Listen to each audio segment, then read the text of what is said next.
How are we doing, Robust family? Look, before this show starts, which I know you're going to enjoy, can I ask you just to do me a small favor?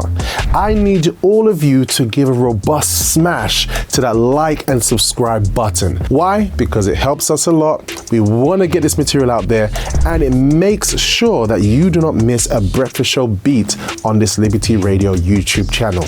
All right, guys, do it right now, and I'll see you in the show.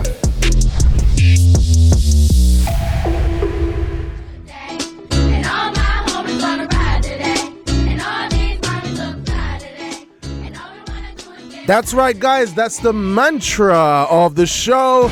It's gonna be a good day. It's gonna be a splendid day. This is your breakfast show. I'm your host, Robert Ashitey, your robust presenter, here with you for the next 2 hours of power, helping you to start your morning right. You have just let the light come in as we just finished the show. Let there be light this morning with Bishop James, and I'm sure you are very much in tune and focused to have a powerful, powerful day. But we're going to take the baton from now with that vim, gusto, determination to start your morning right. And joining me in the studio today, we have our man of sound, the man who lives on the clouds of Mount Olympus. It is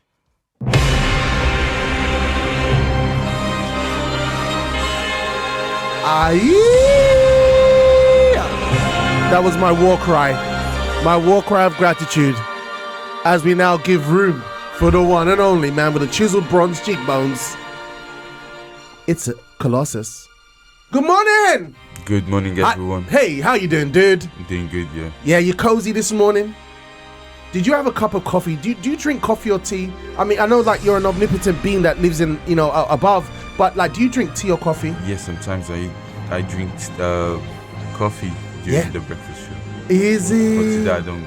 No coffee today. Wow. Do you have milk in your coffee? Huh? Do you have milk in your coffee? I do. Oat milk. Oat milk? Yeah, because I think I'm intolerant to milk. Oh, really? I recognize this because I was drinking and I felt bloated. So I need to stop with this normal milk. Yeah, that normal milk. Oat milk. Look, a heavenly being like yourself can't do normal milk. It's nice. It's very good. Well, you know what? I'm sure you're fired, wired, and inspired. Yeah, ready to start the day. And we're all loaded up with the tracks for today? Yes. That's how we do, guys. All right, so look, this is your breakfast show, and today is Thursday, Relationship Power. And the table of justice will be propagated today, as we're going to be having our guests joining us on the table. And today, Thursday, Relationship Power, we look at relationships, having good relationships with ourselves, those around us, and romantic relationships as well, as we're going to be looking also at elements from the Love Talk seminar. We're going to have some clips that we're going to share with you. We're going to have laughs. We're going to have tears. We're going to end up being 21 grams lighter after all the things that we're going to learn together today. It's going to be so powerful. Those of you who are single will benefit. Those of you who are in a relationship just starting will benefit. Those who've been in a relationship for a long time, and we know joining your life to someone is never easy, all right? However, we have the Love Talk seminars every Thursday in the Rainbow Theatre here, every Thursday at 8 p.m. to help us love intelligently. And we'll be looking at elements of those today. So make sure you wake everybody up, wake up your friends. We're going to have some good music in between. We're going to be having our morning coffee question today. And just to give you an idea, what we're asking today is this. Bishop's going to share 6 secrets that keep love from going bad. 6 secrets that keep love from going bad. All right. So getting into a relationship is good, but staying in love and keeping it healthy takes work. All right. So we're going to go. Bishop's going to reveal these 6 things today, and we're going to have a really good time on the table of justice. How it in, guys? This is your breakfast show. What was that song we just played just now, Colossus? Yeah. I'm in love. Yeah, that's the name of the song. I'm in Love by Tarim. I'm in love. You see the way you say it? The way you say it, dude, seriously, you should do a voiceover just for love therapy. Just with your voice. Seriously, dude. Yeah, man. It's like that. All right. Come put my backing track on now. All right, guys. So it's Thursday. I'm your host, Robert Ashley, robust presenter. This morning, a different one. And it's we're going to be having the table of justice propagated. We had a few challenges this morning, but we are ready to go. If you're on DAB, I wish you a safe journey. If you're going into work, taking the kids to school, or whatever you're doing, I don't know, but I hope you're doing it at vim, gusto, and determination. Even if you open up shop and maybe you've got like 8 children, like you never know. 2025, I saw this thing on Instagram. Family had 11 children. They got 1 extra on the way. 12 disciples right there. You know what I'm saying? So whatever you're doing, I'm glad you're doing it with us here on The Breakfast Show with Colossus, our sound man here today. Also, I just want to say a few more good mornings. Today we have Chanel. Lady Jazz is in the house. And Lady Jazz says, good morning, y'all. May God bless each and every one of you. It's gonna be a good day. Absolutely. Thank you so much for that, Lady Jazz. You are awesome. All right, Mark got the message. Isabel Manchester says, good morning, BFS family. Have a blessed day, everyone. Good morning to you, Isabel, over there in Manchester. You're absolutely awesome. Also, we have Diane in Bullring saying, morning, Breakfast Show family. Have an amazing, blessed day. Thank you, Diane. Malia in Bullring, Malia in Croydon, and Miss Mildred in Croydon as well. Also, big morning to Ethel, Miss Ethel, saying a very blessed morning to all the wonderful BFS family. You're awesome, Miss Ethel. You know you are. You know, Miss Ethel. Miss Ethel. Miss F, you know you are. Yes, you are. You're awesome. All right. Also, we have David, our Caribbean Christian, saying, good morning, BSF. Hope everyone's blessed. Has a great Love Talk Thursday. Look forward to learn today. Yes, we are. My man. Also, we have Sandra saying, good morning, BSF. Show connected all the way from Poland. Have a blessed day. Hey, Sandra, great to have you with us. And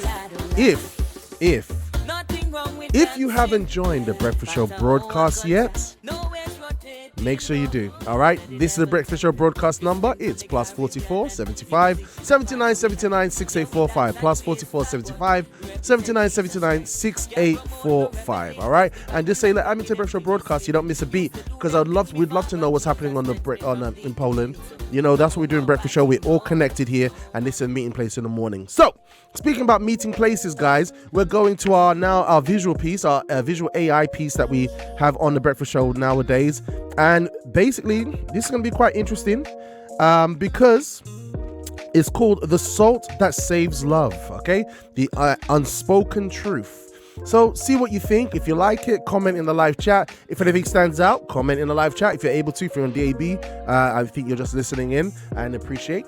All right, and I want to hear what you have to say about this. Take it away, Colossus. Play that. Yeah. You're driving. Not a problem. It's time for some robust storytelling to get your thoughts right. Let's go. She used to tell him everything. What happened at work, what her friends said, even the silly little moments in her day. But lately, she doesn't bother because every time she tries, he seems distracted. A quick ham, eyes on the phone, then back to scrolling. He says, "You know I love you," and she believes him, but something inside her feels off. The connection hasn't disappeared, it's just gone quiet. It's like water that once flowed freely, but now tastes a little bitter. And he feels it too. Can't explain it, but there's tension in the air. They laugh less, talk less, and when something small goes wrong, it feels heavier than it should. That's how relationships drift, not through explosions, but slow leaks. The truth is, most relationships don't die from betrayal or big arguments. They die from silence, pride, and the refusal to fix what's small because it's not that deep. But just like bad water, bitterness doesn't heal itself. Someone has to pour salt in. Lesson from 2 Kings to 21. In the Bible, when the water of Jericho turned bitter, Elisha didn't rebuild the city, he healed the source. He said, "This is what the Lord says. I have healed this water. Never again will it cause death or barrenness." The healing didn't. Come from pretending nothing was wrong. It came from honesty and divine intervention. Maybe that's what some couples need today. Not a restart, but a repair at the source. A conversation that's real, a prayer that's humble, a decision to listen again. If the water is turned bitter, don't hide it, heal it. This has been Robust Storytelling on The Breakfast Show with Robert Ashitey. Have a robust day. I'm really enjoying these AI video clips there. But that was quite interesting. I just want to say a huge good morning to the one and only Mr. Samuel Dankwa. Good morning, Mr. Samuel. Good morning, Robert. Good morning, listeners. Great to have you with us. I'm glad that you come through today. Great to be here. Yes. Seems like everybody's had a tough time this morning, so don't worry, you're not the only one. And you know what? we just played a nice AI video today, and it's about the salt. And basically, we just saw it. Actually, let me play it one more time. Those of you who missed it, can I play it one more time? Yeah, just for it to kind of hit home a bit. Just play it one more time, Colossus. I want us to just kind of let it digest it, because this is something that can affect everybody. Sometimes it's not something big. It's not the capital problems that bring the divide, but the small things. So in that essence, in that frame of mind, watch this one more time. It's only a few seconds. Go ahead. You're driving. Not a problem. It's time for some robust storytelling to get your thoughts right. Let's go. She used to tell him everything. What happened at work, what her friends said, even the silly little moments in her day. But lately, she doesn't bother, because every time she tries, he seems distracted. A quick ham, eyes on the phone, then back to scrolling. He says, "You know I love you," and she believes him. But something inside her feels off. The connection hasn't disappeared, it's just gone quiet. It's like water that once flowed freely, but now tastes a little bitter. And he feels it too. Can't explain it, but there's tension in the air. They laugh less, talk less, and when something small goes wrong, it feels heavier than it should. That's how relationships drift, not through explosions, but slow leaks. The truth is, most relationships don't die from betrayal or big arguments. They die from silence, pride, and the refusal to fix what's small, because it's not that deep. But just like bad water, bitterness doesn't heal itself. Someone has to pour salt in. Lesson from 2 Kings to 21. In the Bible, when the water of Jericho turned bitter, Elisha didn't rebuild the city, he healed the source. He said, "This is what the Lord says. I have healed this water. Never again will it cause death or barrenness." The healing didn't come from pretending nothing was wrong. It came from honesty and divine intervention. Maybe that's what some couples need today. Not a restart, but a repair at the source. A conversation that's real, a prayer that's humble, a decision to listen again. If the water is turned bitter, don't hide it, heal it. This has been Robust Storytelling on The Breakfast Show with Robert Ashitey. Have a robust day. Yep, there we have it, guys. It really is like that. It's the small things, you know, and see, in that clip we had a couple, and it was just small things that started to accumulate. You know, small things like the guy not really paying attention, mainly focused on his mobile phone, but over time it started to accumulate. Even Bishop, he spoke to me about this actually. He said, Robert, you know, it's the small things that can accumulate over time that could bring this distance and bring the greatest problems. And so the unspoken truth. So sometimes the talk we avoid is a talk that could heal our love. Yes. You know, it's not, oh, let's go on a trip. Let's do this, or these flamboyant things. But sometimes it's like, okay, let's give another chance and have that sincere and honest conversation and be willing to do so. That's the salt going to the root of the problem, right? And that's the good part of the healing process. Salt is what brings goodness to the relationship.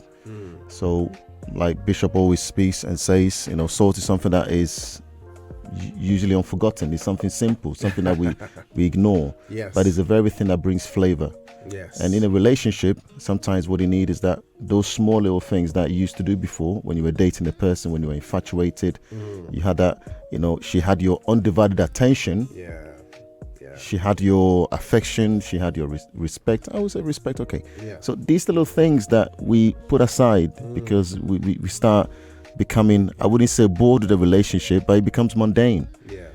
So over time, we become negligent. Yeah. And negligent makes the relationship lose all this essence of flavor, the goodness, you know, and then it feels as though things are wrong, but it's not. You just need to bring back the flavor. Go back to the source. Yeah, let's go. Bring back the flavor. So that was really, really beautiful. And, you know, in light of that, the show is going to be touching on these type of elements.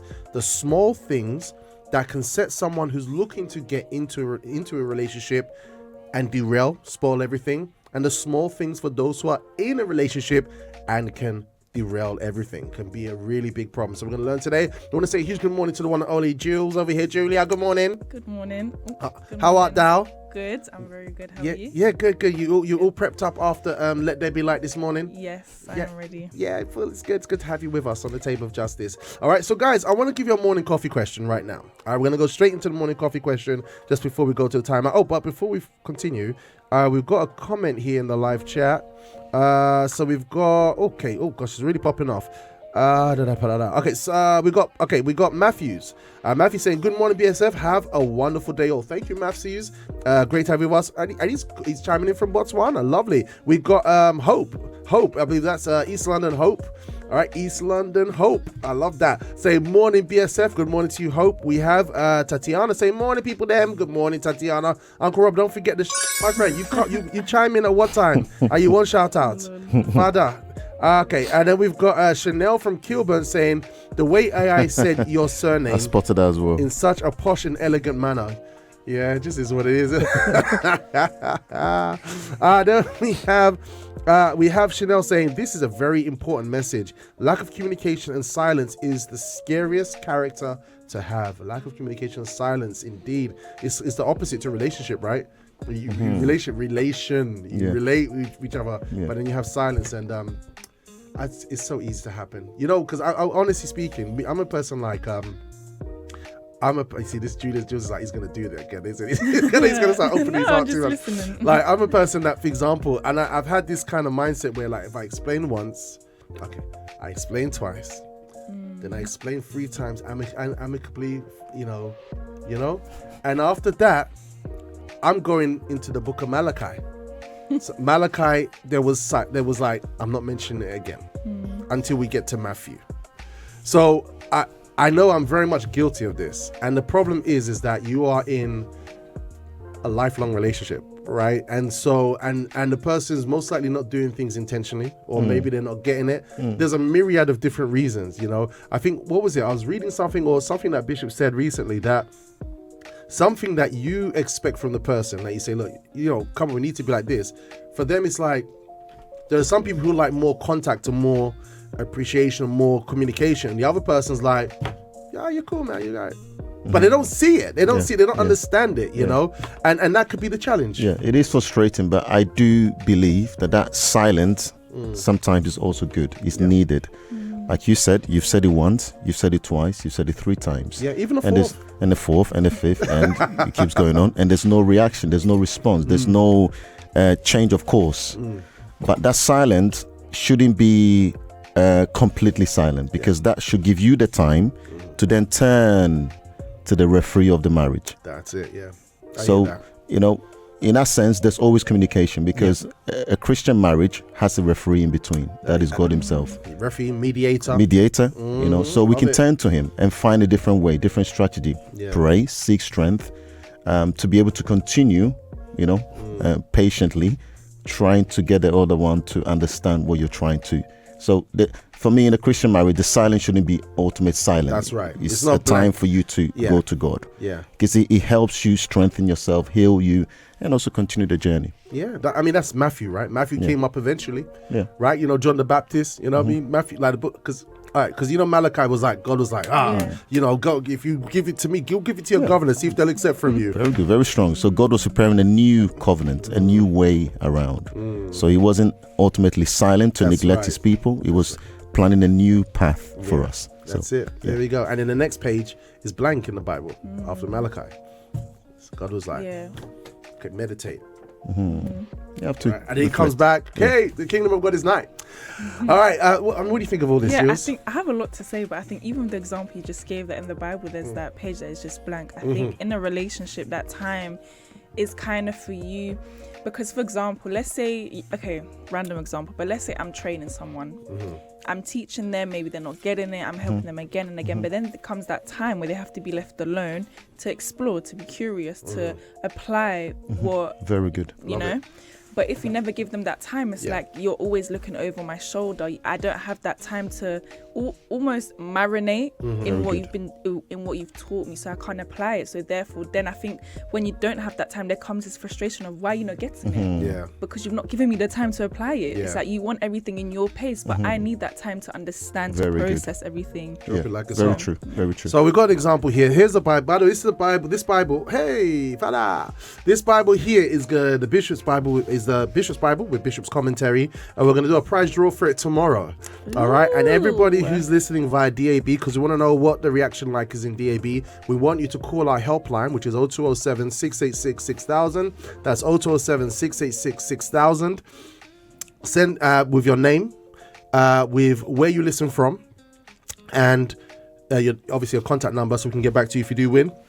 And maybe a comment on how you find the breakfast show, or how you found out about it, etc. To our helpline. Just do that, and we'll put your name. We'll get all the names, and then we'll put them inside of a bag, and then we'll pick one out tomorrow live on Feel Good Friday. Hey, Jules, right? Yes. And then you're gonna win this Bible. But anyway, I'll put more to my point. So you got Malachi. So Malachi heats up, all right, and then also it goes half a page. Then afterwards, guess what? There's that blank page, and then it comes back New Testament.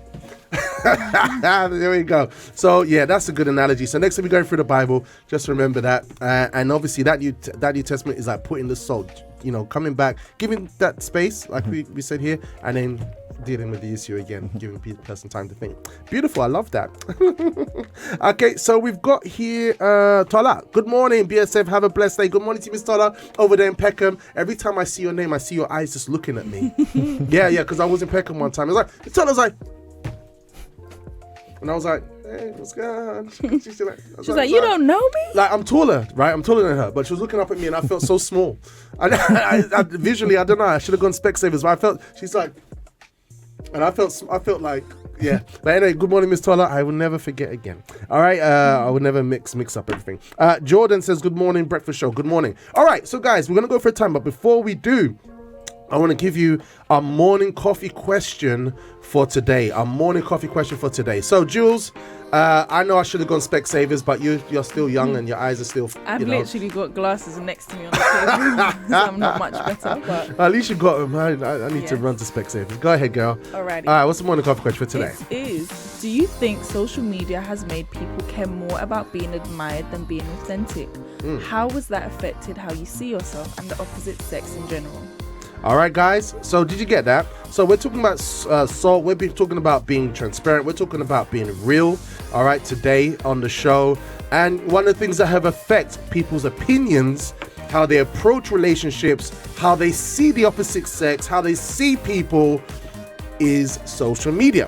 So we want to see. I know you got a lot to say. This one, I saw her eyes when she's loaded up, man. It shows in her eyes.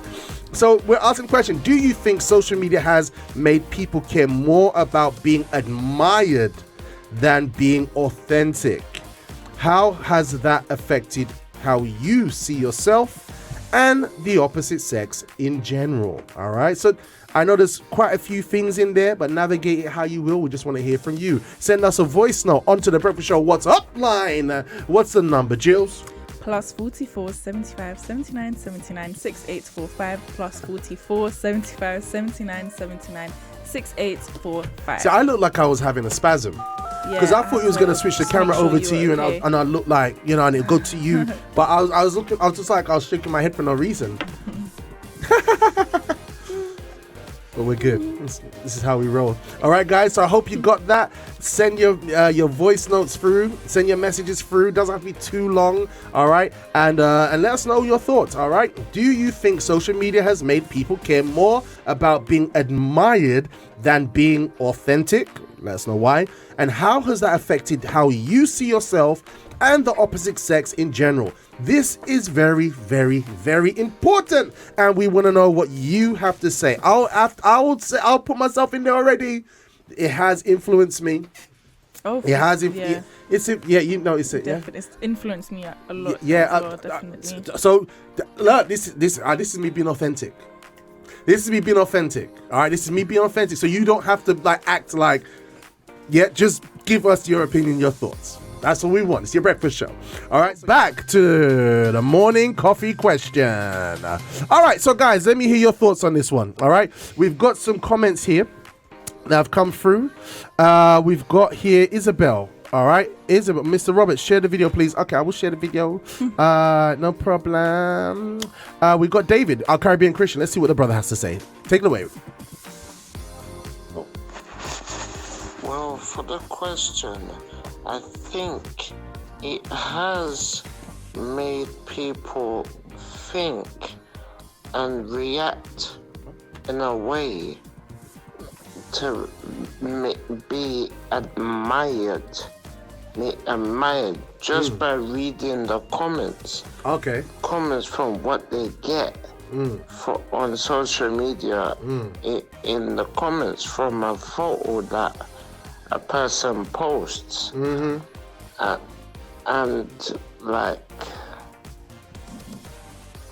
also it hasn't affected me. Yeah.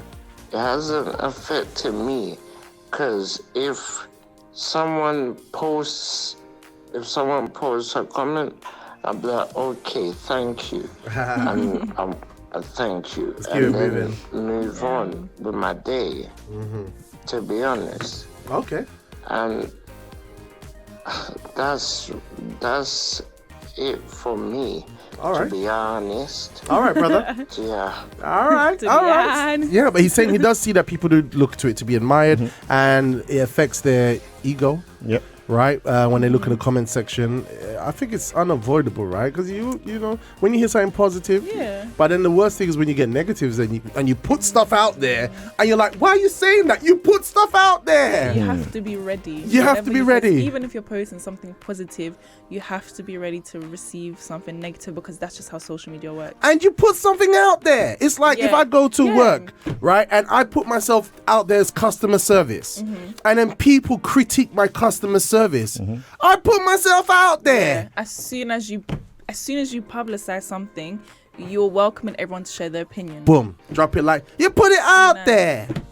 Yeah. Right? We've got some comments in the live chat. Yes, we have Mr. Bonang saying, yes, socials do influence people to want to be admired than being authentic.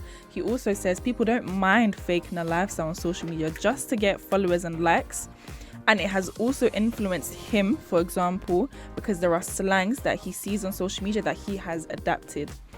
However, as far as he's aware, it hasn't influenced him on how he sees himself. Okay. As far as he's aware, he's being honest. As far as he's aware, as far as he's aware, right? Because we never know. We never. What about you, Mr. Samuel? Your for thoughts me on this one? personally, the answer to the question is yes and no. Okay. So, do I think that social media has made people care more about being admired? The answer is yes. Of course, they have, because there's an ulterior motive as to why people go on social media in the first place. Whether there is a ulterior motive. So they're not just posting nothing for the sake of posting it. But what can they want to gain income, or they want to gain followers. Yeah. They want to boost their self-confidence, so they think. There's many ulterior motive as to why they'll put a content out there. They have a reason. And if once you start understanding the reason behind what is out there, then you understand what is in between. Yeah. But I think, and this was my literal immediate reaction when you said ulterior motive. I think of something negative. It's like I have a motive that is, I'm trying to use someone, or I have a motive that's meant to harm. Yeah. But it's true. I think ulterior motives can be. Well, actually, I want to expand a little bit more. So let's say what can be someone's supposed motive, but then what can be the actual real ulterior motive behind it? I'd love to hear. Isn't it the same thing? What can be the ulterior motive, but then the real ulterior motive behind? The obvious one is money. People want to make money, so they believe in the algorithm. Okay, get a content out there and get as many followers as possible. Yeah, it doesn't matter what you do. Of course, in the world we know that the more vile, the more crazy the video is, the more people are more attracted to it. So they want to make money. They want to make money off the system of YouTube. So get more people, and then they will get companies coming to endorse with their products and so on and so forth. So it's a very selfish thing. You think that they're putting something out there for your entertainment, but they have an ulterior motive, which is self-centered. But I mean, isn't really all that we do, if we're speaking about the secular world, selfish? We go to work because, okay, yes, you may be working in a team, you may even be working as a service provider, or you may be doing something for others, let's say customer service like you mentioned, but ultimately you're there to make money. For example, having a job, or even, I don't know, what's another example, buying a car. So I think everything pretty much, when we look at the secular world outside, is there's a selfish agenda. So I think There is an social media or agenda, but what I'm anchoring my answer on is the question: are they being authentic? So when someone is authentic, at least you're sincere, you're honest with your intentions. Okay. Yeah. You're not hiding behind something. And I was actually going to, sorry to interrupt, I was going to touch on that because I think that phrase is very interesting, because let's put things into perspective. Let's say, for example, you are having a bad day, you had a bad morning, but you come into work and you leave that at the door. Is that not you, in a way, not being authentic? Because your authentic self in that moment is you're having a bad day, you're not in the mood, you don't want to be at work, but you come into work and you act like everything is fine, right? So is that, in a sense, not also being not authentic, not being sincere, because your sincere state is not what you're putting on at work? That's interesting. Right? But It depends on it's true, but then it's the environment. That person knows that I'm switching my mode to a professional environment, so I can't bring this into the room. Otherwise, it's going to affect my performance. Is what I mean. So you can say there's an ulterior motive as to why they are covering up what they have, but I think the sincerity then, or the authenticity, comes in the environment that you're in. So work, you have to be authentic in terms of you have to be professional. I don't know if that's even. I'm so sorry. I'll let you start. Sorry.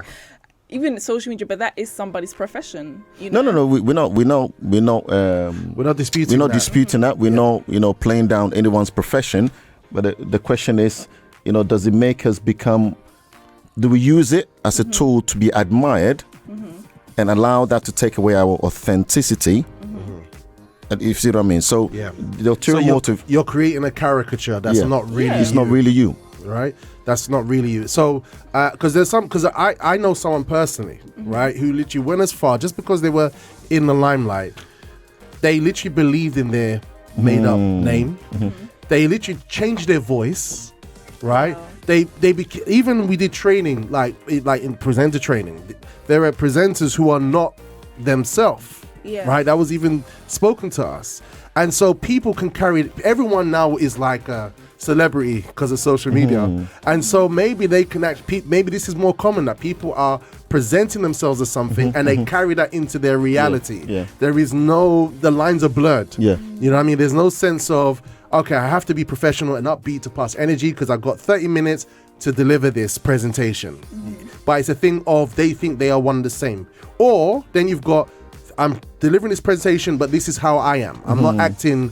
Like, for example, I'm in real life, I'm a very quiet, reserved person, but now I'm amping myself up. I'm like, hi, how you doing, guys? As soon as you feel like, that person, that in the situation when someone, like, what's it called? When someone laughs with you, they're laughing, and afterwards when you turn, they're like,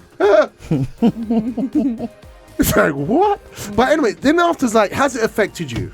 Has it affected you? I mean, if I can take it back to my own personal experience, I mean, before social media kicked off, I was way gone. I was older. So using another dimension. Exactly. But taking back to when I was in school, my teen years and my early 20s, the social media, then was MTV. Yes. So I went for a lot of bullying, insecurities as a young teen. I was insecure within myself. So the image that I aspired to was the pop stars, the rap stars, how they dressed, how they how they spoke, and this is what made me feel accepted. This is what got me, admired in a way, even to get girls and so on and so forth. I had to play that image. I had to be in that image. I had to dress that way. I had to walk that way. I had to act that way for me to get what I wanted. And that painted your image of the opposite sex as well. Exactly. From that, Exactly. So it is true. It is a powerful thing. Social media is a powerful tool, and it does alter the way people think, behave, and see the opposite sex. Because I would say in 2025, like this thing came up. I think they would call it being red pilled, right?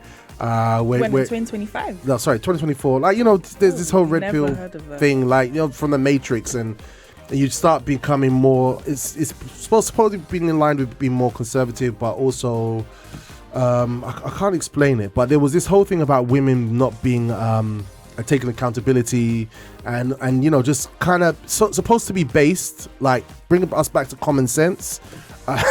But you find that it started to get into a place where one is attacking the other, you know. So you find that there are certain characteristics about women anyway, you know, like being a husband. I noticed that there are some things that generally seems to be like just what women do, like when we ask about height, you know, and there's no real clear answer from them. Go a program without mentioning this I'm sorry, but it's just an example. But what I'm saying is that these social media conversations, and it's usually people from the secular world, right? They come with these things. It can kind of veer your opinion because there is there's some truth in there. You know, there is some truth in terms of human behavior. So I would say definitely it has affected me, but because we have the author of love and we have the word, it kind of helps us to balance and stay, you know, to sift things out. You know what I mean? Yeah. Yeah. What about you, Jules? I've definitely been affected by it 100%. But I'm just thinking, because I've been affected by it in terms of career choice.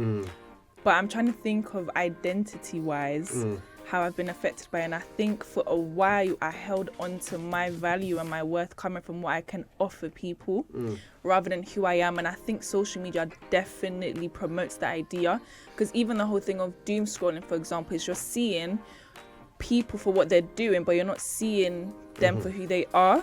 So I think that already creates. And sometimes, this is the thing about social media, is it's literally subconscious.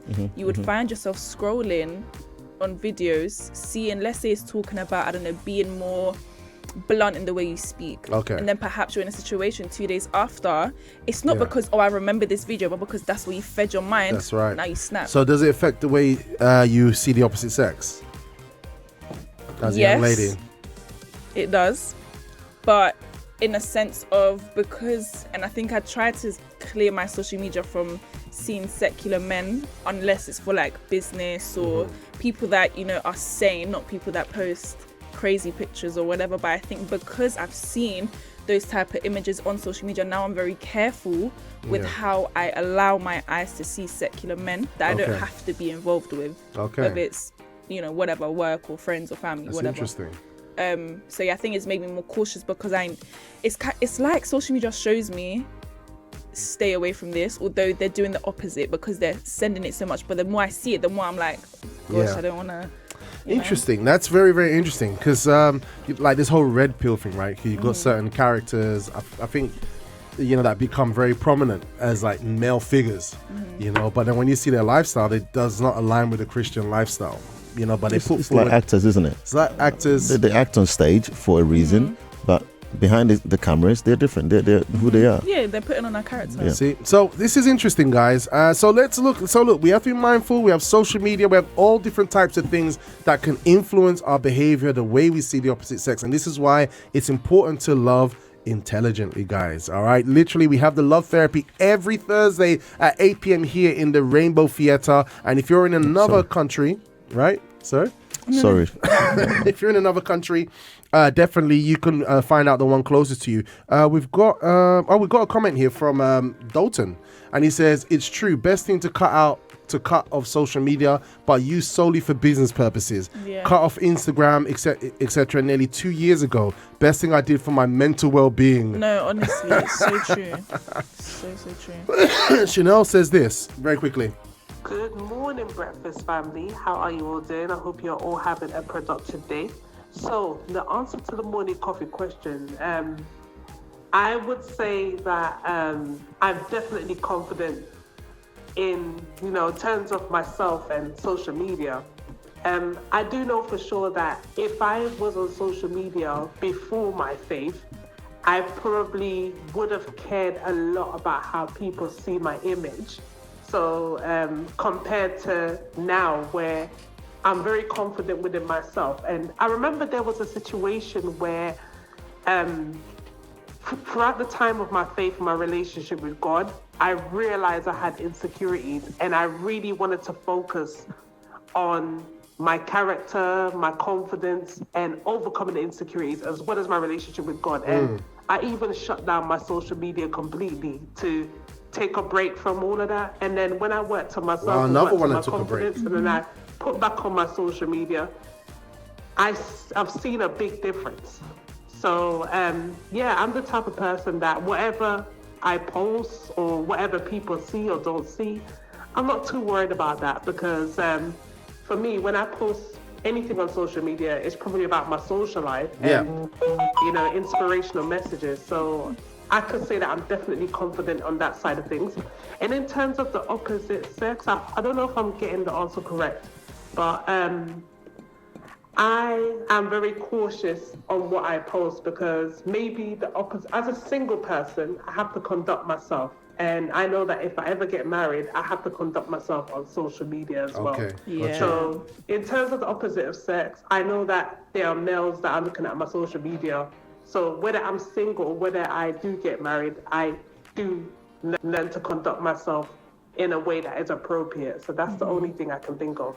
All right then, guys, take care and sorry for the long message. Have a good day. Just remembered something. It's all right. That's beautiful. Thank you for that. Yeah, you're going to say something, Jules, very Yes, quickly. I'll try to make it quick. Just based off what Miss Lady Jazz. was saying, how she knows that our male's looking on her profile, not because maybe it's someone that's interested, maybe it's not. But I think it all comes down to also personal branding. Yeah. I remember, I'm pretty sure I read this, and I think I mentioned this before when I first came in the Bulletproof Dating book, where your social media can be your greatest, how can I say? Asset. Let's say, like, it can vouch for you. Okay. It's kind of like, for example, it's kind of like a CV before you meet the person. Beautiful. Right?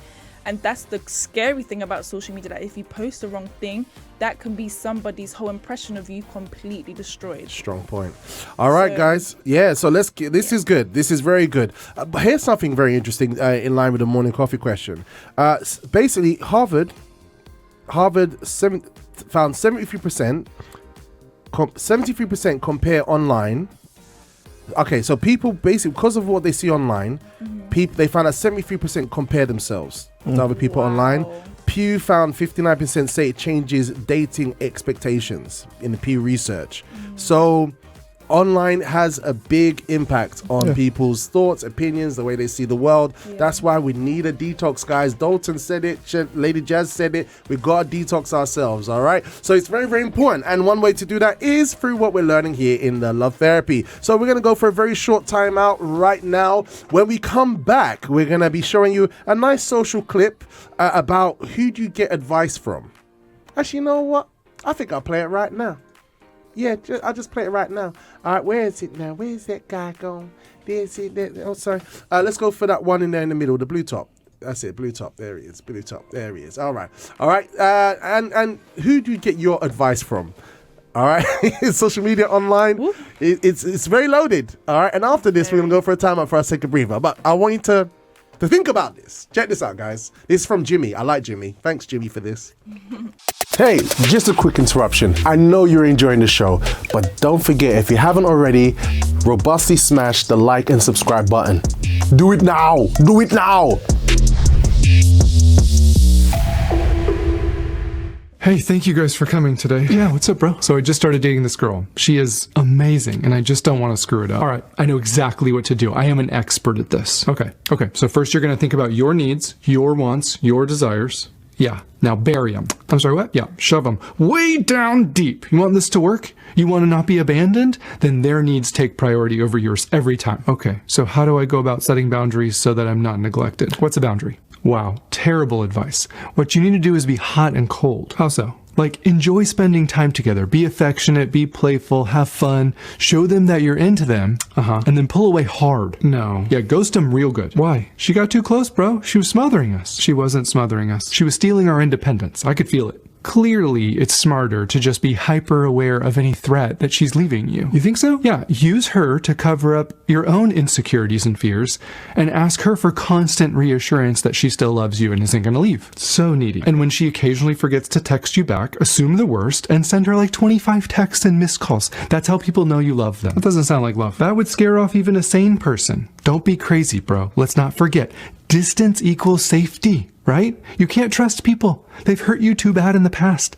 Closeness means you're setting yourself up to be hurt again, but then you'll never experience deep intimacy and trust and vulnerability with someone. I don't know what those words mean, but I know they make me very uncomfortable. I think we can all agree that it's a good idea to rely on someone else to feel whole as a person. I mean, they complete us. How am I supposed to know I'm valuable if they don't see me as valuable? That sounds dangerously unhealthy. No, I'm not the unhealthy one. Remember, I just want closeness and connection. Then how come every guy you date is a narcissist? Wow, victim blame much? I'm just trying to recreate the dysfunctional relationship I had with my dad so I can finally heal, okay? Healing. It sounds to me like you're both letting fear drive your relationships, like neither of you are actually being vulnerable or emotionally available, right? I'm emotionally available. I'll just never be satisfied because I don't actually trust the closeness and connection that I get, so I'll keep criticizing them and making them prove that they love me by raising the bar. Okay, I see what you did there. I'm not afraid of anything. Except for maybe you seeing into my shame and realizing I'm a deeply flawed person and then taking away love like my caregivers do. Oh crap. I think you both just don't want to be hurt again. One of you abandons your partner to stay safe, but the other abandons themselves. But neither of you are actually being vulnerable or honest. You've still got your walls up, which means you won't ever get the closeness and connection you actually want deep down. Is that true? And it's easy to get trapped in these conflicts where we both label each other as the bad guy and we build up resentment and we're critical and passive aggressive or defensive and dismissive, which only drives us farther apart, right? Because no one ever taught us that healthy conflict can actually bring us closer together. Wow. You don't know anything about relationships, do you? Yeah, we were just trying to help. Good luck with your emotionally safe relationship. Okay, sounds so boring, right? I am so attracted to you right now. We should get into a long-term situationship. Deal? Yeah, that'll work out. Well done, Jimmy. That was awesome. That was awesome. Yeah, go on, Jules. You noticed a few things there. I don't even know where to start. Yeah, go ahead. This is like... Can anybody relate to that? Please let us know in the live chat. I'm just curious because there's quite a bit of a dialogue there. You done a great job, Jimmy. You did a great job, mate. Go ahead. Oh my gosh. I think in both the how he's portraying the female and the male, not the person who's being advised, but the two people giving the bad advice, there's been so many bad cooks in that kitchen of their brain that has absolutely spoiled the broth. Gosh, I actually don't know where to start because there's so much. Okay. I like what you said. No, because we have to we just wanted to show that very quickly, just to give everyone a few thoughts. Yeah, but what you said, that there are people who will listen to those comments and think, oh yeah, that sounds wise, that sounds good, normal. Right? That's what I was gonna say, that because I think. Okay, let me try to really pass it. So, people outside never really have a constant in their life. They don't really have a foundation, right? Everything is always changing because people outside, they live by their emotions and your emotions continuously fluctuate. So that means in your love life, especially when to them, love life is based on emotion and feelings and oh my gosh, you make me have butterflies. That means they're constantly up and down. Like she said, hot and cold. Yeah. I love you so much. Then the next moment, don't talk to me. When you're in a relationship, right? But to them, that's completely normal because they don't have this constant. Well, you're putting your hand on the Bible, yes, the Word of God. Okay, the Word gotcha. of God. And people may be like, so then that means that I can't have sex before marriage. I can't, we can't do whatever, or there's so many restrictions. But actually, that is the best foundation to build on because that is this never changes. So when it's built on this, your relationship will remain stable. It's the Word of God. Does it make sense? I love that. Samuel, just very quickly, your thoughts? To be honest with you, I got myself lost a little bit because I was using the question to find the answer through the video in the demonstration because the question was, who do you go to for advice? Yeah, so it's just an example of someone getting advice from people. But as the video went on, I was thinking to myself, well, you have your own idea, you have your own thought anyway, so why are you listening to these two?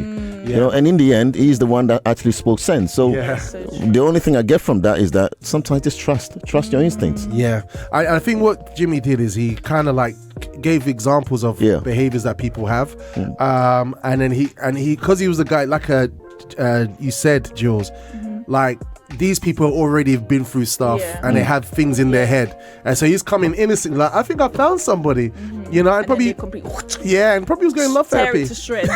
No, but it's good. So we have to get advice from the right people. All right, we're gonna go straight into section part 1 of Bishop's message from the Love Talk seminar. All right, take it on board. We're gonna talk about it today, and it's gonna be great. What was that? Oh, another say we would like to see Colossus Cam, or would I like to see him? Or she would like. Or she would like to see him. Yeah. See, it just is what it is, guys. Keep it coming. People have spoken. Keep it coming, guys. Keep it coming.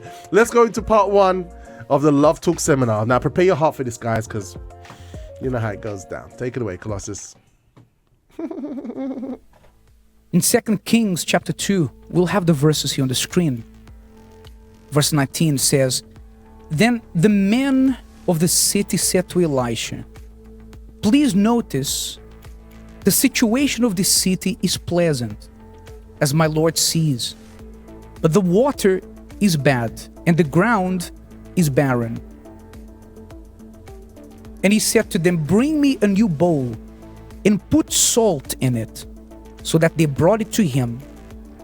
Then he went out to the source of the water, and cast into the salt there, and said, what did they cast into the water? Salt, and said, "Thus says the Lord, I have healed this water. From it there shall be no more death or barrenness." So the water remains healed to this day, according to the word of Elisha. So was the city good or the city was bad? It was good. Just like marriage is good. Sometimes the person's marriage in that moment is not good, but is marriage a good thing or is marriage a bad thing? It's a good thing. Otherwise, people wouldn't be looking to get married because nobody wants to be alone. So we're going to look at 6 important things to consider. The first one, why not change before problems happen in the marriage? We see that sometimes we've had situations of advising, counseling people who there was a serious problem. They were married for 10 years, 15 years. A serious problem happened. Then the wife left or the husband left. And then the person came to the pastor and said, "Pastor, please pray for my wife to come back. I told her I'm going to change. Pray for her to believe me that I'm going to change." But why did the person had to wait for things to go wrong for her to decide to change? We should change when we identify the problem, not when the situation goes beyond being fixed. What is the point of putting an alarm system in your house after the burglars break in? There is a saying that goes, prevention is better than cure. So if you identify a problem in your marriage, actually, I would even say, please learn this. If someone says to you, if your spouse says to you, "Look, honey, this thing that you do is a problem for me," don't dispute, solve it. Solve it, because if the person is taking time of day to tell you, "This is a problem for me,"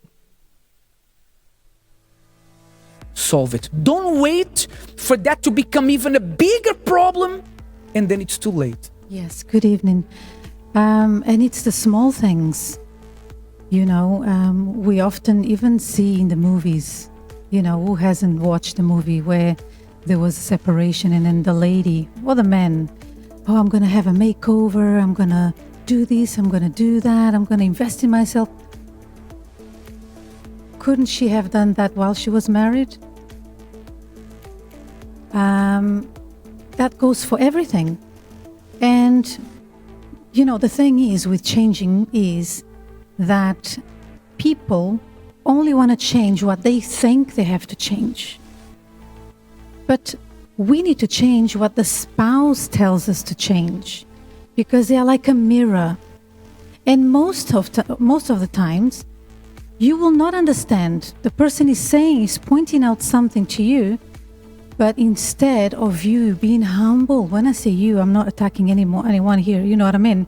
I mean us, is for us to say, "Hold on a second, there's a pattern here. He always says that about me." Sometimes he even makes a joke. "I think this is serious. I think this is bugging him." And I don't want that to eat away my marriage, the romance in the marriage, whatever in the marriage. So we have to understand that for this to happen, we need to listen to the spouse, because we play for the same team. oh, she wants to put me down, or otherwise you wouldn't be married. Wow, look at that, guys. So here's the question, all right? Why do we wait for pain before humility? That's the question. Tell me, Samuel, from what we heard just there. It's the complacency, isn't it, that we spoke about before? It's the complacency. You know, you take things for granted. You become so accustomed, used to the person. You know, you start taking things for granted. Yeah. You know, there's the same energy, effort that you put into it to attract the person, for the person to buy into you. You sold you sold your product. Yeah. You show the best side of yourself during the courting period, during the dating period. Now that you're behind closed doors, you know, you have what you want, the ring on the finger, you have the wife by your side, and then things, and it's natural. These things are natural, but as Bishop said, if you want to see the marriage successful and you not leaving it to the point where you have to separate, then be on job, as they say, continuously. Love it. You know. Are you afraid, Jules? Am I afraid? Yeah, I mean, you're a single lady, you're in the dating pool now, you're going to have somebody in your life, you know, but it seems like human beings seem to wait for things to be falling apart before they have the capacity to make some big changes. Yeah, I've definitely fallen victim to that before, and I was trying to think back as to why I was like that, and I think it's really just complacency and not seeing the value in yourself. So you're like, and it can be the smallest of things. For example, I'm tired and I need to wake up to bed early, but because I don't value my health, I'm gonna stay up for 2 hours scrolling until I fall asleep on my phone. Okay. Rather than it starts from there, isn't it? It's really the small things that I think then when you're built upon that and you come into marriage, you have nothing to give to the other person, and so they end up getting frustrated because it's like, now that I'm married, I'm meant to be added to. We're meant to be even stronger, because now it's not just one hand working, it's two. Well, technically it's four, but you know what I mean. Yeah. And I think it really begins, and I know we say this, people probably like, oh, the message is the same every Thursday, but everything begins before you are married, and it starts internally. Because then imagine whatever issues you have before you enter marriage, those internal issues become your partner's internal issues, because you rub off of them. They pick up your habits, and your countenance becomes their countenance. Well, very right? well said, guys. This is interesting. Yeah. It's hotting up. Please share your thoughts. Got the live chat right there. Let's go to number 2. Take it away.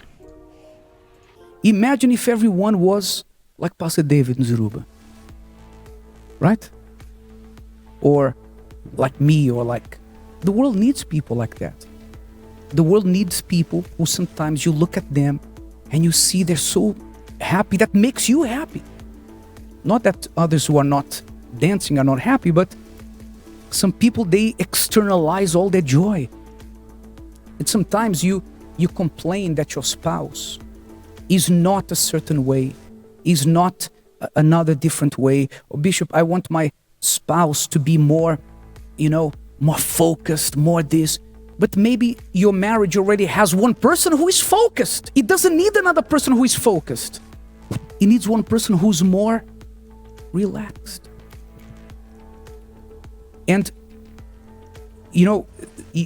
a lot of marriages have problems, relationships have problems, because the person spends their life trying to convert the other person into how they are. The opposite is important, that if you are a certain way and you're okay with that, but the other person's a different way and you are also okay with that, you have a perfect balance. So don't try to turn your spouse into a version of who you are. If the person likes things you don't like, it's okay. If the person speaks in a way you don't necessarily like, listens to music in a certain way that you don't, all of this is okay. Second thing to consider. Third thing to consider. Small, unresolved problems can cause serious damage. Little things. Imagine, have you ever put your shoes on in the morning and then you left your house and there was a little stone and you had to stop and take your shoe out and take the stone out? Has that happened to you? Yeah. How can something so small like this cause that much damage or cause that much discomfort? Yes, and if you don't do anything about it, you'll have a huge blister at the end of the day. You know, it's like this building, for example, or any building, looks really good on the outside, on the inside, but it needs maintenance. The roof needs maintenance. If there is a little tiny hole and there is a little bit of water that gets through, maybe we will not see the damage. Not maybe, surely we will not see the damage immediately. But some of these things, when the damage is seen, it's late, or you can't afford to fix it, or you need to go for surgery or whatever. Think of something really drastic. So the small things, even Jesus said, the small foxes. It's a little thing. We cannot, you can't lose the little things that are good habits. You can't ignore sometimes little things that irritate the person, that cause problems for the.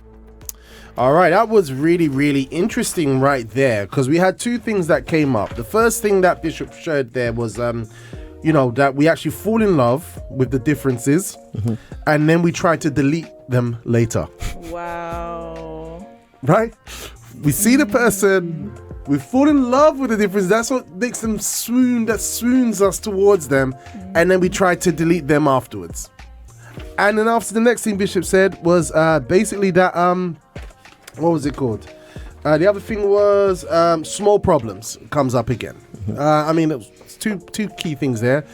Your thoughts on that? Yeah, we've spoken about that before, isn't Yep. it? It's the little things. You need to address them as you go along. Otherwise, it becomes a massive thing to the point where you think it's beyond repairable. Yeah.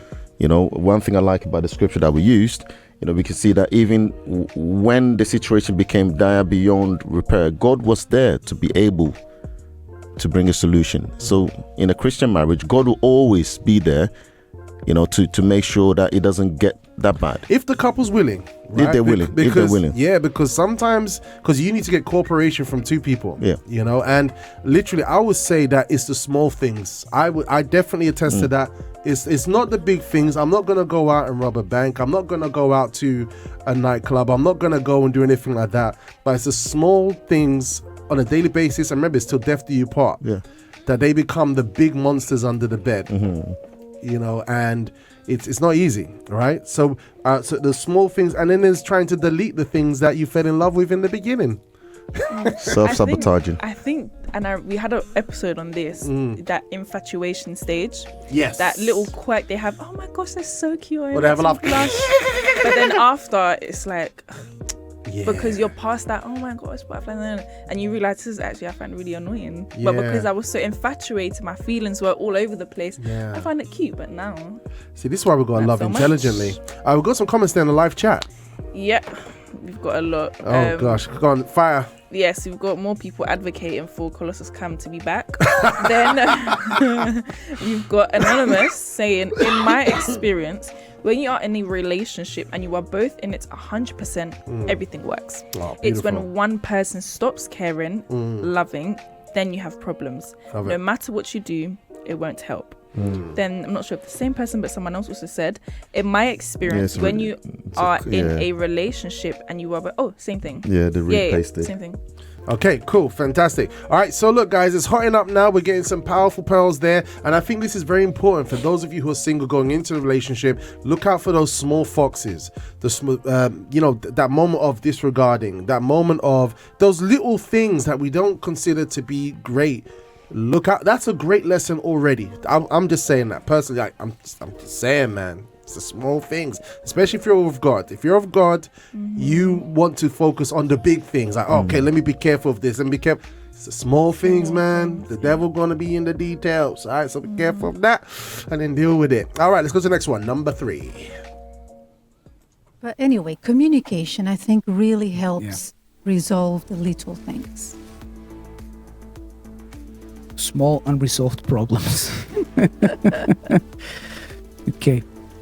The next one, and this is, we could put wives there, but usually the ones who tend to be more unbalanced with work are usually men, because men are hardwired to work hard, because men usually equate success to working hard and making money and career, women as well. But we have a different inclination. Men have an inclination, and especially, for example, for pastors, we would gladly work 7 days a week. We don't mind. And sometimes men have these inclinations, and actually we can connect this to the little things, because sometimes a little thing is you telling your spouse that you're going out, that you're going to be late. Look, I'm stuck in traffic. I'm going to be half an hour late. Look, this happened at work. They've asked me to stay behind. Right? Little things that you had to spend some money, you fixing the car, change the tires in the car. And you inform these little things. We went back to the little things. Mm-hmm. They mean something really big, right? They're important. A lot of couples have big problems because they don't understand the value of little things. Sometimes the person goes there, spends money, and it was necessary. Sure, you had to service the car, you had to fix something that was broken at home. But the little thing, even though that had to be done, you can say, look, but why did I have to tell you if that had to be done? If I didn't do it, we didn't have a car. Sure, but is it something big or something little to tell the person, look, we need to do this? Is it big or little? Little. Do it. Yeah. It makes your spouse feel like she's a part of your life. Mm-hmm. Both men or women. Some people there's always one who is more practical than the other. People who are very practical, they just get on with it. They do what they need to do. It's a very good quality. You're not so emotional. You get on with things regardless of the weather. It's good. But there's a danger of making the other person not feel like she's a part of your life, even though you're doing a good thing for her. Mm-hmm. So I think this is important. And just an example, Bishop, one of our bishops mentioned while he was also delivering the same message as today, was that some women, that's the example he gave, they envy the husband's car because they spend more time cleaning the car, taking the car places than actually spending time with the wife, and other things. It could be a gadget, so it's the small things. I think this is very much connected. What? I was just saying, like, man, to envy the car. But then again, it's true, because I chose you chose me, and now you just want to be with the car all the time. Or you know what? The children. I remember when we had Kaya, first thing that came to my heart that God showed me is like, this is so euphoric. This is such a great and beautiful moment. But then I was like, but you know what? I cannot love this child more than I love my wife. God brought that to me straight away.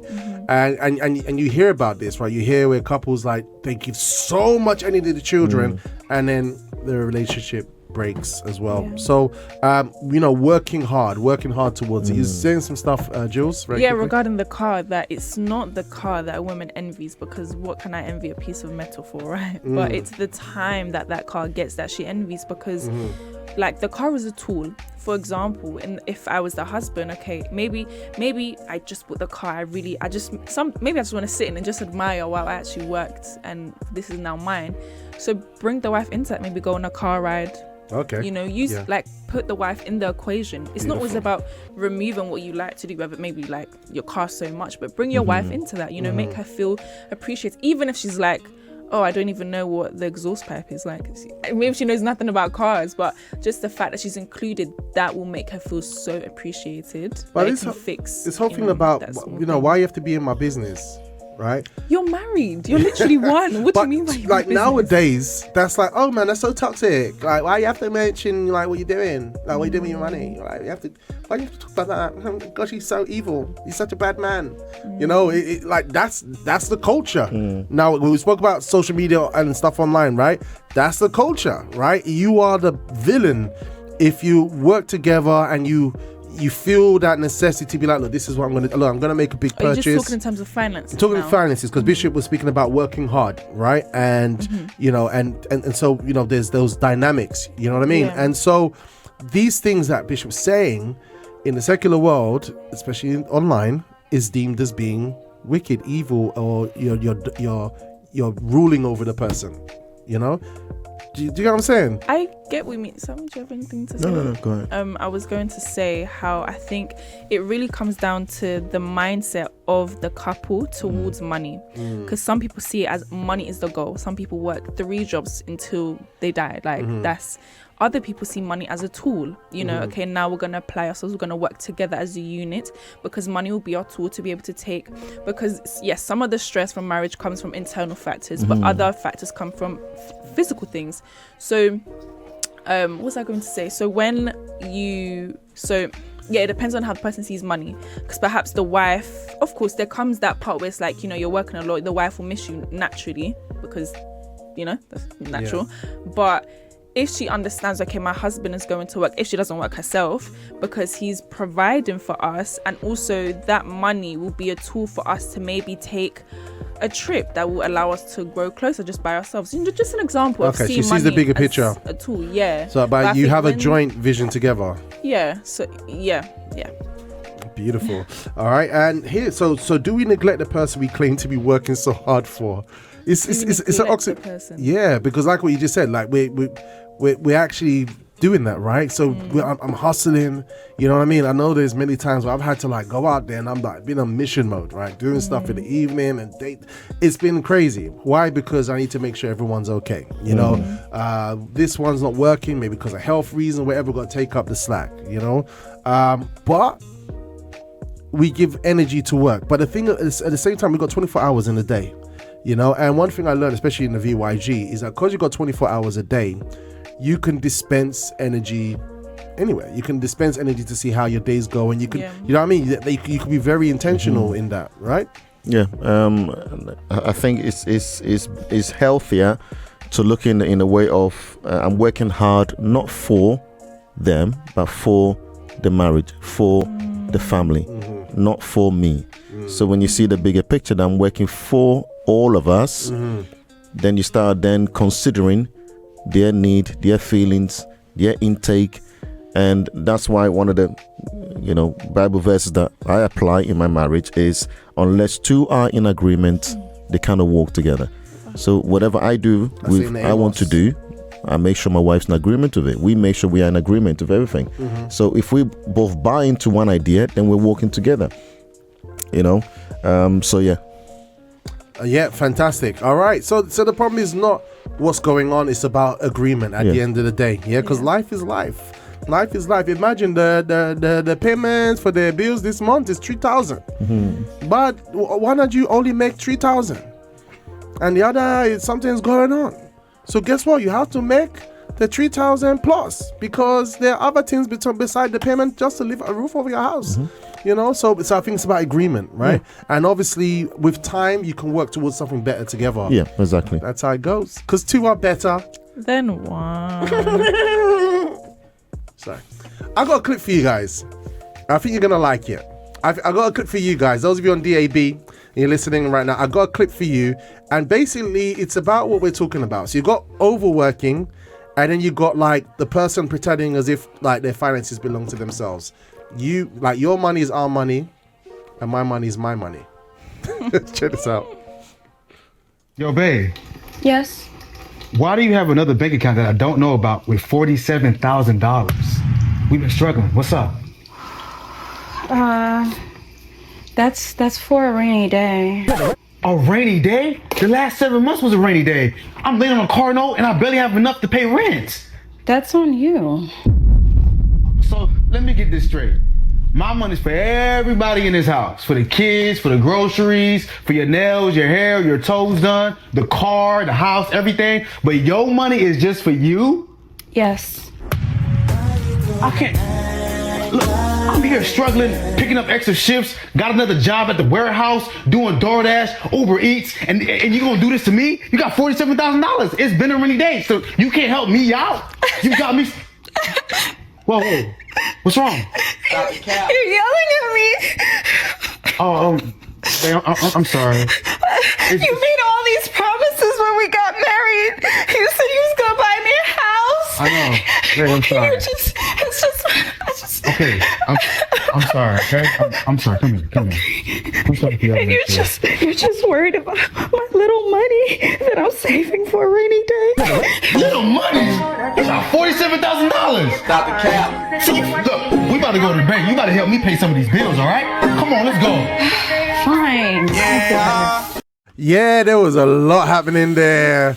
I think you said that's the real gaslighting, that bit there. But do you see, and this is why the power a woman has over a man, as soon as those tears, crocodile tears, started to come down, he completely forgot about the situation. Yeah, so he just wanted to make sure she was okay. That's not fair. And this is it. If you're seeing that on social media, you're gonna think, okay, let me look out for any lady that comes to my life that might try to do that, because you see it so much. And women, I mean, you see in the Bible. Oh man. This is how we got like new examples, right? Like, anyway, yeah, Jules is giving me that look. Yeah, that was quite interesting. Hey, Samuel.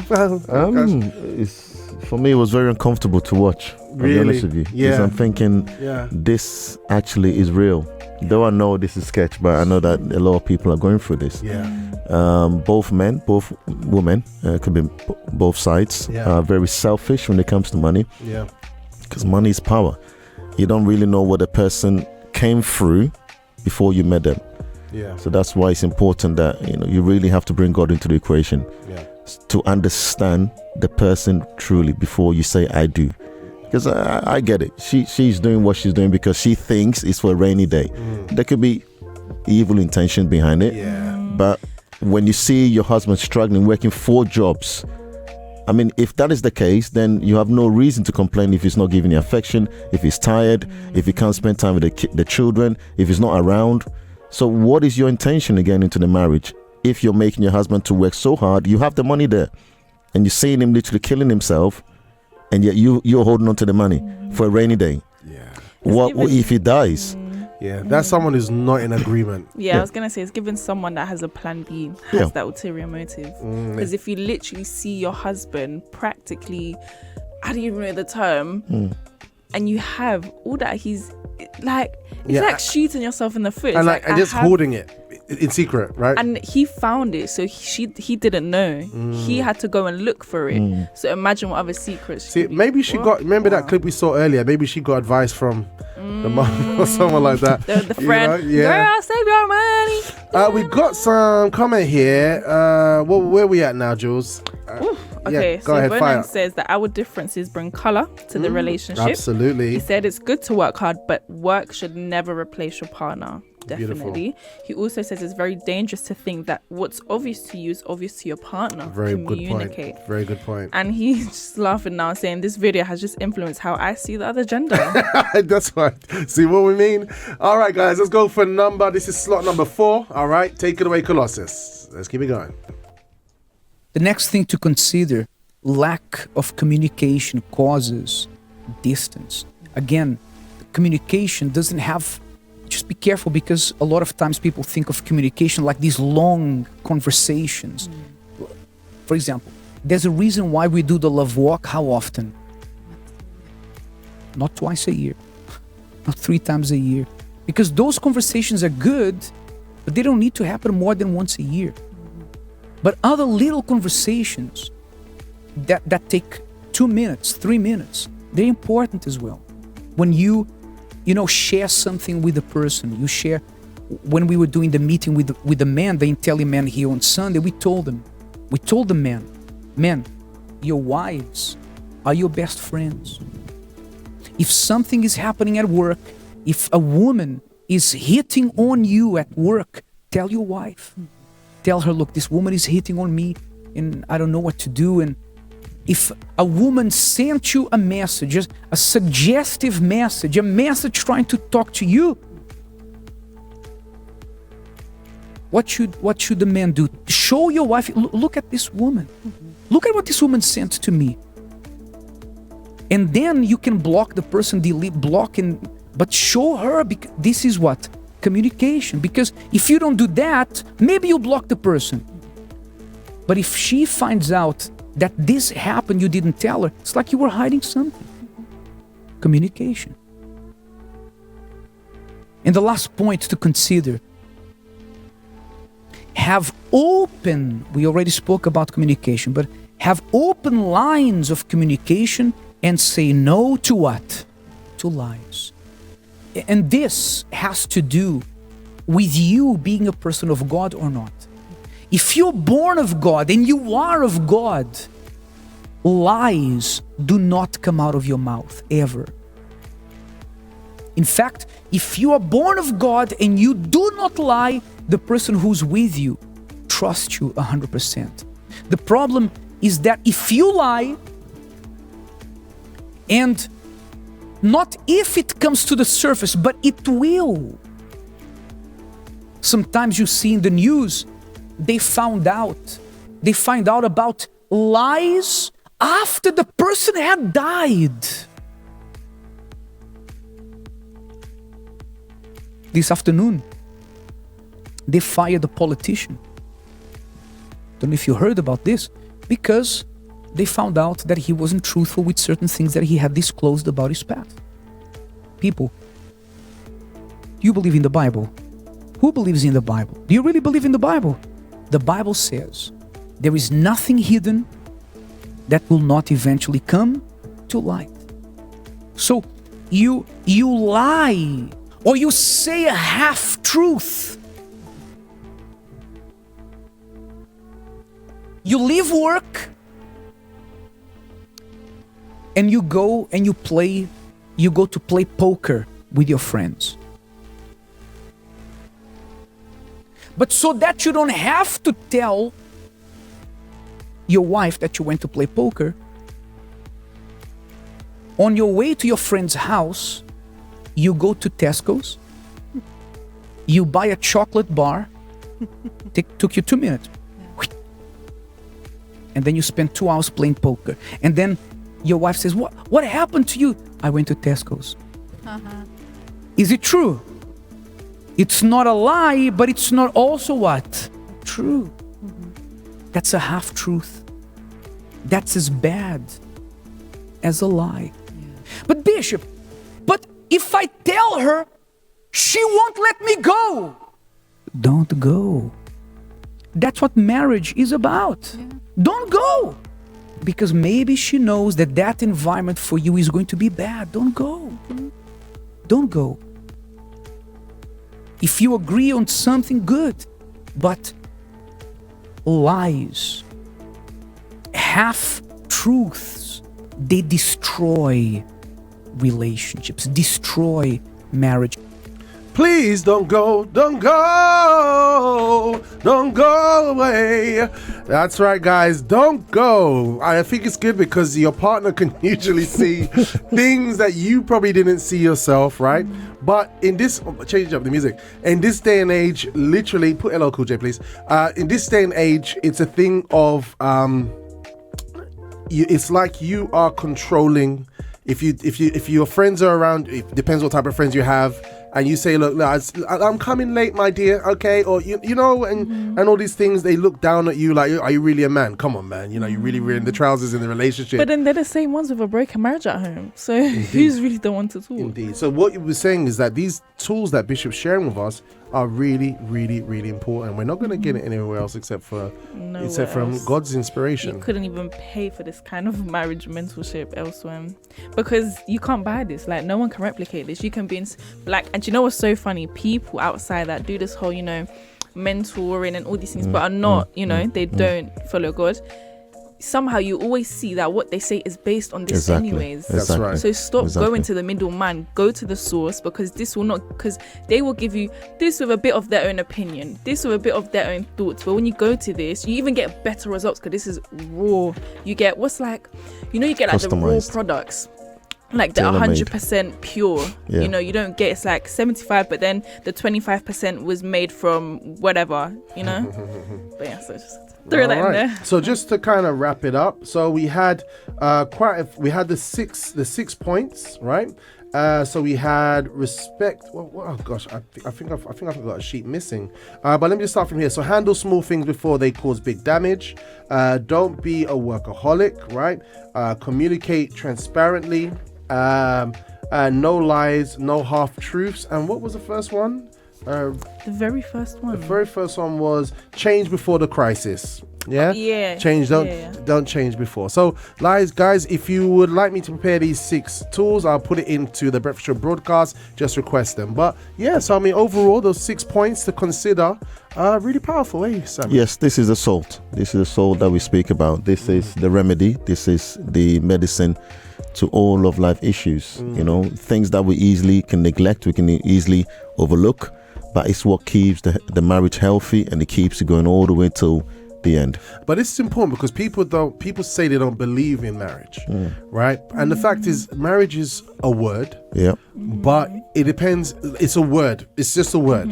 But it depends what that word is being filled with. If it's filled with the author of love, he gives direction, he gives guidance, he gives a mindset on how we should behave in a marriage. But if we take marriage as just a word and we go by what secular media is saying, like you said, Jules, they will take a bit that comes from the source, but the rest is from their own mind. And then people say marriage is failed.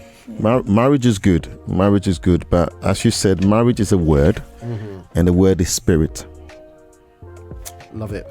In the book of 1 Corinthians 6, chapter 16, it says, "Or do you not know that he who is joined to a harlot," the another word to use for joined is marry, because that's what the word marriage means, joined. Marriage means joined. So do you not know that he who is joined or married to a harlot is one body with her? For the two, he says, shall become one flesh. But he who is joined or married to the Lord is one spirit with him.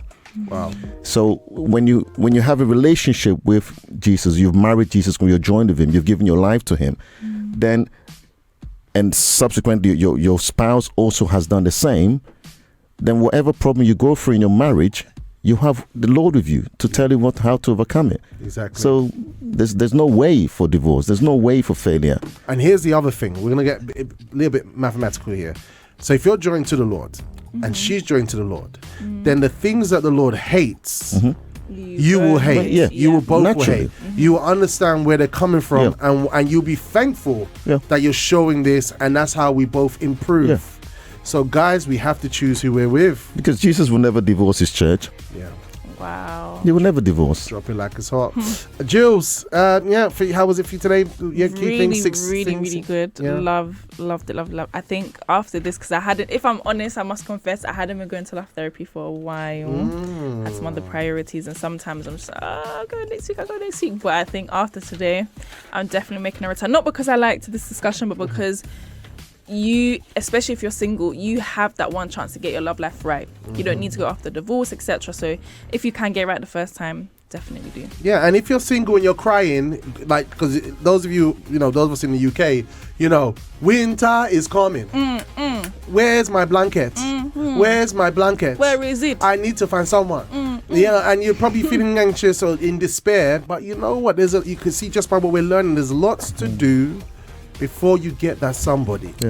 Yes. Don't, like we said earlier, bring all that stuff onto some poor victim.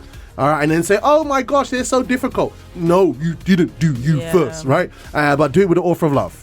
Indeed. All right, so if you want this Bible and you're listening via DAB, call us on 0207 686 6000, 0207 686 6000, or WhatsApp on 0207 686 6010, 0207 686 6010, and just send us your name, where you listen from, and a number so we can call you back, and we'll do a draw tomorrow.